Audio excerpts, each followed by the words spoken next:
আজ 17 এপ্রিল। আমন্ত্রণ জানাই কুষ্টিয়া বার্তা নিউজ রুমে। দেশের খবরের সাথে থাকছে বিশ্বের প্রধান ও আলোচিত সংবাদ। দেশের খবরের শুরুতেই জানাই, বর্তমান সরকার 7 নভেম্বরকে জাতীয় বিপ্লব ও সংহতি দিবস হিসেবে পালনের সিদ্ধান্ত নিয়েছে এবং এই দিনে সরকারি ছুটি ঘোষণা করা হয়েছে। আগামী 12 মে অনুষ্ঠিত হতে যাওয়া ত্রয়োদশ জাতীয় সংসদের সংরক্ষিত নারী আসনের নির্বাচনের জন্য এ পর্যন্ত 118 জন প্রার্থীর মনোনয়নপত্র সংগ্রহ করা হয়েছে। মধ্যপ্রাচ্যের যুদ্ধ পরিস্থিতির প্রভাবে দেশের জ্বালানি সরবরাহ ব্যবস্থায় কিছুটা অস্থিরতা দেখা দিয়েছে। জ্বালানি সংকটের আশঙ্কায় বার কাউন্সিল নির্বাচন স্থগিত করা হয়েছে।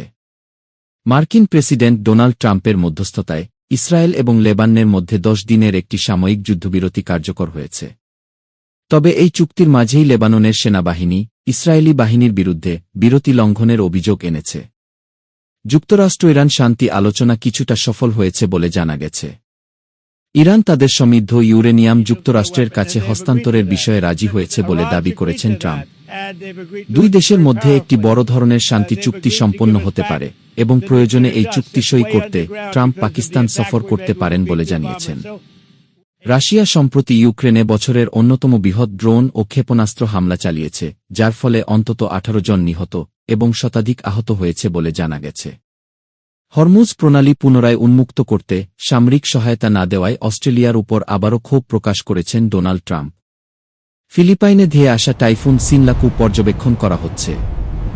টাইফুনটি ফিলিপাইন থেকে দূরে উত্তর প্রশান্ত মহাসাগরের দিকে সরে যাচ্ছে।